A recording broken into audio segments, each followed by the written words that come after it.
Their place on the map is on our when to be found. Why flies to think that the highway system is a continuous, unbroken ribbon of comfort that connects civilization to civilization think thing with haste they stay still fast. But the truth is, the road is thin. If you drive low, no. If you drive when the moon is hidden in the radial state, it rounds out your own thoughts. You might slip with that ribbon. You might find an exit that wins there in the day. And God help you if you decide to stop. Welcome back to Grim Reality Locks. I am the Mistress Namat, your guide through the glitches in our perception and the horrors that hide in the blind spots of the world. If you want to keep these locks open and ensure you never drive alone, leave a like and subscribe to Grim Reality Locks TV. It is the only way to stay tethered to this reality. Now, turn off your lights, check your door locks, and listen close. This is part 1 of the rest stop at my marker 104. I have always hated the drive across Interstate ID. It is not tries the boredom, it is the overwhelming sense of isolation. So you pass the salt flats and head toward the never to board, the word just seems to dissolve. The mountains in the distance look like cardboard cutouts, and the sky is too big, too empty. It was 3 and I had been driving 414 horse rate.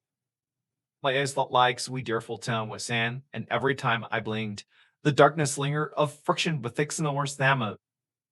I needed coffee, or at least a splash more cold water on my face, but I hadn't seen a sign for a gas station in 60 miles. My GPS was a glowing blue line to desperate floating in a sea of gray nothingness. It said the next service station was under 40 miles away. I didn't think I could make. I was starting to hallucinate, seeing shadows start tossed the median, hearing stars defeated as soon as I checked in my review mirror. That was when I saw it.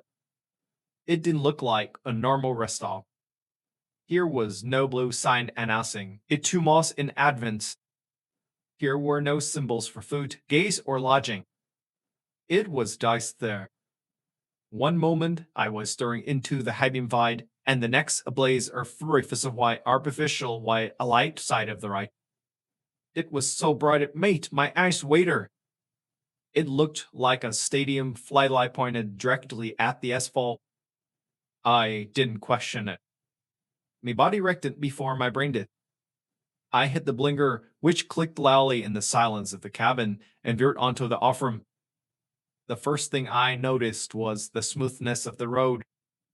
The highway had been bit and raw, the tires humming with the coarse vibration yet on old asphalt. But as soon as my wheels crossed onto the ram, the vibration stopped it. The car glided. It felt like I was driving on glass. The restory itself was massive. It was a sprawling, brittle structure made of raw concrete and floored swing glass panels. It looked more like a modern art museum or a high-tech laboratory than a place to be and grab a vending machine soda. And it was illuminated. The light wasn't coming from streams, this seemed to be coming from the crowd itself, or perhaps the air was this glowing. It cast no shadows.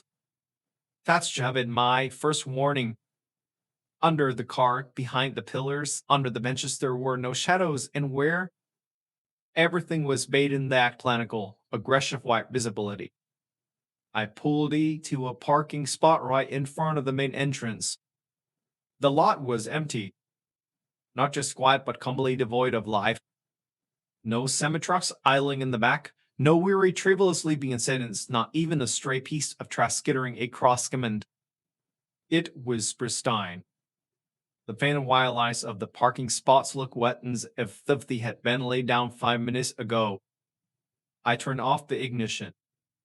Usually, when you kill the engine after long drive, you hear the car settling. The metal ticks as it cools, the white rushes past the windows, the distant hum of traffic on the interstate persists. But here, there was nothing. I opened the car door and stepped out, and the silence hit me like a physical blow. It was a vacuum. I couldn't hear the highway I had just left. I couldn't hear the wind, even though I could see the saber rush at the edge of the light swing violently. I slammed the car door, expecting a loud thud. Instead, the sound was muffled, flat like was underwater. I walked toward the double glass doors. My footstep made no sound on the pavement. I looked down at my sneakers, watching them hit the ground, anticipating the scuff and tap, but the 8 track was missing. A cold castings up and 70 began to tighten in my stomach.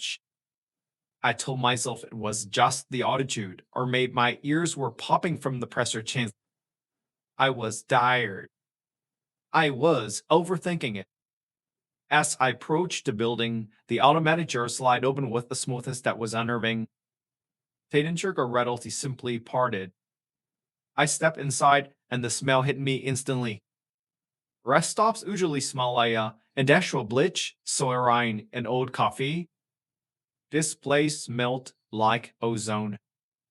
It smelled like the air right after a lightning strike, mixed with using metallic, like the taste of a copper penny. It was sterile, cold, and chemically poor. The interior was vast. The ceiling must have been 30 feet high. The floor was polished white marble, so reflective that when I looked down, it could see my own face staring up and in with perfect clarity. But there was something wrong with the reflection. It looked scared, more scared than I felt. Hello? I called out. My voice didn't echo. In a room the size, with horse face everywhere, my voice shut about and reverberated. Instead, the sound simply dropped to my lips and died instantly, absorbed by the walls. I was like speaking into a tick-the-vet. I walked toward the restrooms, following a sleek, minimalist icon on the wall. The hallway was long, impossibly long. I felt like I had been walking for a full minute near the door and wasn't getting in closer. I glanced at the vending machines lining the wall. They were glowing with a silver light. I stopped to look at them, thinking a cigarette might help shake the creeping dread. I looked at the sodas. The cans were black, blue, and green, mimicking famous brands, but the text was wrong. It wasn't a different language, it was gibberish. One read, looked like a colossally set of cares in bold letters. A bag of chips was labeled Sodium Crunch Thai BB. My hand hovered over the glass. I wanted to test it to see if it was real, but a primal instinct screamed at me to keep my hands to myself. Dole Binenterix, my brain whispered. Shut the bathroom and get back to the car. I turned away from the machines and finally reached the restroom door. I pushed staff on. Inside, the light was even brighter. The mirrors above the sink stretched the entire length of the wall. I walked over to the sink, needing to splash the water on my face, needing to feel something cold and real. I turned the handle. For a second, nothing happened. Then the waiter came out. But did it plow? It didn't splash. A solid, transparent, silent earth waiter extended from the faucet to the drain, perfectly still, like a glass rod. I stared at it, my breath catching in my throat. I reached out, a trembling finger, and touched the stream.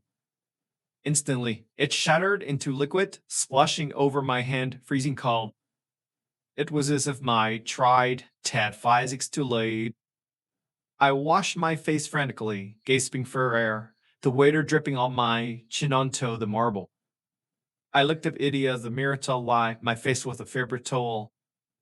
And that is when I saw it. In the reflection, the door behind me, the one I had just entered, was gone. It was the solid wall of white towel. I spun arrow out flying, later flying from my face. The door was there. I could see it with my own eyes. It was a heavy gray door with a silver push plate. I looked back at the mirror. In the reflection, there was no door. Just towels. My heart began to hammer against my ribs, a frantic rhythm that I could feel in my throat. I was looking at two different realities. Me eyes told me one thing, but the mirror told me another. And in the mirror, looking past my own reflection, I saw something else. In the far corner of the bathroom, of the reflection, there was a man standing in the corner. He was wearing a gray jumpsuit that matched the color of the tiles prickly. He hadn't been there when I walked in. I was sure of it. I turned around slowly, dreading what I would see in the corner of the real room. The corner was empty. I looked back at the mirror. The man was still there, and Hell was slowly, painfully slowly, beginning to turn his head toward me. This is part 2 of the rest stop at mile marker 104. I stared at the mirror, frozen. The man in the gray jumpsuit was roiding his head with a jerky, unnatural motion, like a video buffering on a bad connection. He would freeze for a second, then snap 10 degrees to the left. Freeze. Snap. Freeze. Snap. I couldn't breathe. I was powerless by the disconnect, but when the room behind me and the archive room in a glass. I watched it, helpless, as his face finally came into view. It was in the vase. Where the eyes, nose, and mouth should have been, there was tiny, smooth, pale skin. No features. No indentations. Just a blank slate of flesh. I stumbled back, my hip slamming into the sink. The pain was sharp, grinding. It broke the trains. I didn't wait to see what the featureless man would do next. I spun around and threw my weight against the restroom door. It swung open, and I spilled out into the hallway. I expected the long corridor I had walked down moments ago. I expected the vending machines with the givers' names. Instead, I stumbled directly into Liminal's lobby. I stopped, my shoes getting on the polished marble. I looked round wildly. The geography of the building had shifted. The 50-yard hallway was gone. The bathroom door now opened darkly onto the main entrance area. I spun around to look at the door I had just come through. It wasn't the bathroom door anymore.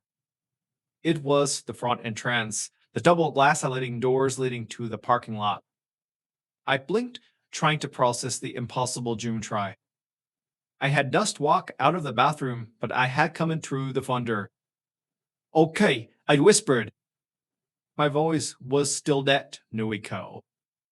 Okay, just get to the car. Just leave. I turned toward the parking lot should be. Through the glass walls, I could see my car. It was sitting there under the blinding white lights, a dark refuge of familiarity. I ran toward the glass, my hands outstretched to plus the doors open. My palms hit the glass with a dull thud. The doors didn't slide. They didn't much. I pushed harder, digging my heels into the marble. Open? I screamed. Open, damn you. The glass was cold, immovably solid. I looked for a sensor, a button, and thing. Here was nothing. I hammered my fist against the pane.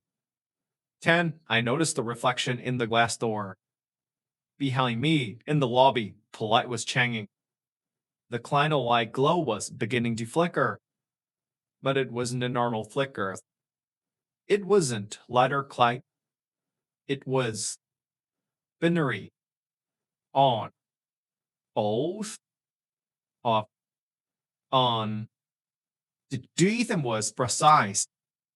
Mid-note.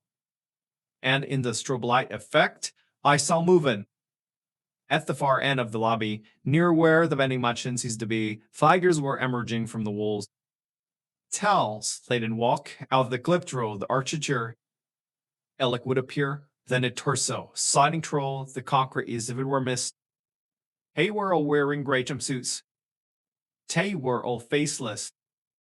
Here were 3 of them now. They stood in a triumph formation, perfectly still. And they moved. It wasn't a walk. It was a teleportation. 1 second they were 40 feet away. I blinked and they were 30 feet away. Bling. 20 feet. They were cutting out the frames in between. They were lecturing toward me. I backed away from the glass door, terror flooding my system with adrenaline. I can't go out. I had to fight in their way. The fire exit. There had to be a fire exit. I stayed in the room. In the back, past a row of pristine empty benches, I saw a red sin. Exit. I sprinted toward it. My footsteps were still silent, which made the sound of their movement even worse. They made a sound like static. Every time they jumped forward in space, there was a sharp zist noise, like a radio chain channel. Zzzz. They were behind me. This is days. They were closing the gap. I vaulted over a bench, my hand grazing the smooth leather. It felt wrong too slick, like plastic trying to be leather. I leaned and scrambled toward the red door. I reached the handle, a heavy metal bar. I slammed my body weighty against it. The door flew open. Fresh air. No. I fell forward, expecting darkness, expecting the cool night air of the desert. Instead, I fell onto polished white marble.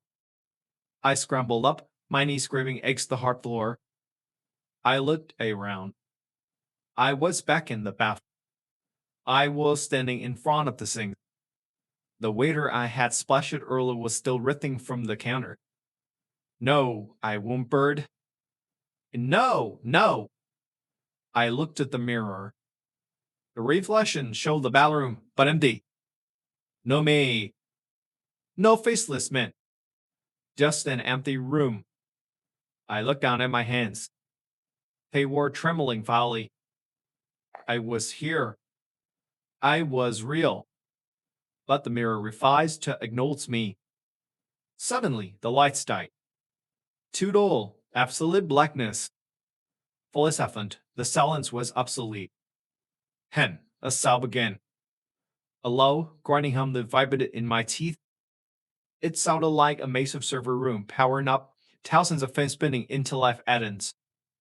A single light flickered on above one of the stalls. And a light further down. The lights were turning on in sequence, leading me out of the bedroom. I didn't want to follow them, but the alternative was the dark. And in this dark, I could hear the sound bending closer. As they did. It was right next to my ear. I up and ran out of the bathroom, following the trail of lights. I was back in the hallway, but the hallway had changed. The walls were no longer solid concrete. They were my frame. I could see through them. I could see the dark desert sky, the stars, the mountains. But they were overlaid with a bright green grid, while I was inside a computer program that was losing its textures. The floor beneath me began to turn translucent. I could see the dirt and pipes under the foundation. I looked ahead. The hallway stretched out, infinity, twisting and turning in impossible angles, leading up into the sky, like a lone stratushy. And standing on the ceiling, looking down at me with toes playing, flashy face were dozens of them. The faceless. They weren't just standing and more. They were reaching out. The arms aligned, stretching like the 5 fingers growing into long the needles. Correction required. A voice boomed. It didn't come from them. It came from the walls, from the floor, from inside my own head. It was a synthesized, monotone voice. Biological anomaly detected in Sector 104. Purge sequence initiated. The floor beneath me began to dissolve. The pixels were falling away, revealing a bottomless Wi-Fi underneath. I had to run. But where do you run when the world itself is being deleted? This is part 3 of the rest off at mile marker 104. I ran. I didn't think about the direction. I just ran away from the dissolving floor. Behind me, chunks of the hallway were vanishing into the white void, silently aristromic sense. The wireframe walls pulsed with green light. The voice correction recorded it in a loop, getting louder and faster, overlapping with Uphthal until itself by benediction. Correction. Purge. Anomaly. Correction. I sprinted toward what looked like the lobby, but the gym try was all wrong. The distance kept stretching. I would run 10 feet, but the door would move 20 feet away. It was the nightmare of running in molasses, but instead of my legs being heavy, space was banning. I looked up. The faceless on the ceiling were dropping down. And didn't fall, they simply shifted gravity. One mean they were inverted, the next they were standing on the floor in front of me, blocking my path. I skidded to a halt, my sneakers screeching on the transition grid. Here were 3 of them blocking the way. Their long, needle fingers twitched. They didn't have moles, but I could hear a wet, sucking sound coming from where their face should be. I looked left. A wall of code. I looked right. The vibe. I looked back. The Delshal wave was catching up, erasing the world inch by inch. Was trapped. Then I saw it. Throw the wireframe wall on my left, out in the real desert. I saw my care. It was sitting there, the talking silent, entered in the dirt. It looked solid. It looked real. Between me and the car was the wall. But the wall was glitching. Sections of it were flickering between solid concrete and green grit lines. I realized the logic of this place. It wasn't a building. It was projections and projections at wit points. Hey, I screamed at the faceless man. Over here. I grabbed a metal trash talon of the few objects that still looked fully renovated and hurled it at them. I hit the middle one in the chest. The figure didn't flinch. The trash can pass right through him and clattered to the floor by him. He wasn't solid. Not fully. If they weren't solid, maybe the wall was neither. I turned to the left, facing the flickering wall. I took a breath. This was insanity. If I was wrong, I would smash my skull against concrete. If I was right, he heard those sat right behind me. A cold hand brushed at the back of my neck. I screamed and threw myself at the wall. I closed my eyes, bracing for the impact. Wham!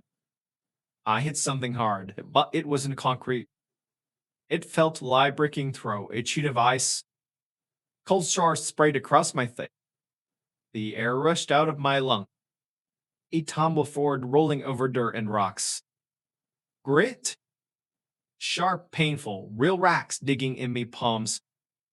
I gasped, cold just dust. The smell of ozone was gone, replaced by the smell of gibberish and dryer. I scrambled to my knees and looked back. There was no building. No brutalist concrete structure. No blinding white lights. There was just a patch of empty desert. But the air where the building had been was simmering like heat haze on our grey. Inside a shimmer, I could see faint, ghostly outlines of the hallway, the wireframes, the faceless men frozen in my dredge. They were trapped in the glitch. I was out. I scrambled toward my car. It was 50 hours away, parked hastily on the shoulder of the highway, not in a parking lot. I fumbled for my keys. My hands were shaking, so bade I drop them in the dirt. Come on, come on. I sobbed, clawing at the ground. I found the fob. I hit the unlock button. The lights flashed. The sound of the lock clicking was the most beautiful thing I had ever heard. I threw the door open and dove inside, locking it instantly. I jammed the key the ew to the ignition. The engine rayed to life. I didn't look back. I stomped on the gas, the tires spinning in the gravel before catching traction on the asphalt. I peeled onto the highway, the speedometer climbing 60, 70, 90. I drove like a maniac. I didn't blink. I didn't check my mirrors. I just stared straight ahead at two white lines of the light, praying the winds appear. 10 miles, 20 miles. Finally, I saw lights in the distance. Real lights. Yellow, warm sodium Baptist street light. A truck stopped. I pulled it in, parking between two massive vehicles. I turned off the engine and just stayed there, shaking, tears streaming down my face. I reached into my pocket to grab my phone to call someone, Alan. My hand brusquely exists something cold and hard. I froze. I pulled it out. It was a piece of the wall I had crushed through, but it wasn't concrete, and it wasn't ice. It weighs a jack shirt of raw mob and textured polygon. It looked like a piece of gray glass, but it had no weight. If I let go, it folded just folded there in the air, hovering an inch above my palm. I stared at it, the horror washing over me over again. I had escaped the room, but I had brought a piece of the glitch with me. And as I watched, the shard began to pulse. This is this. No, that shard is still in a lit box in my basement. Sometimes, late at night, I can hear it vibrating. I can hear the static. And I know, somewhere out there on Interstate 80 at my Micro 104, the lighting zone is still up, waiting for the next driver who is too tired to notice that the world has stopped and ring. Do not stop at the empty rest. Jaw trusts the lights that are too bright. And if you see a mirror that's a reflector fear, run. This has been a lock from the mistress and the mat. If you want to keep these lost up and leave a like and subscribe to Grimmer Melody Last. Let me know in the comments which story kept you up tonight. Stay safe.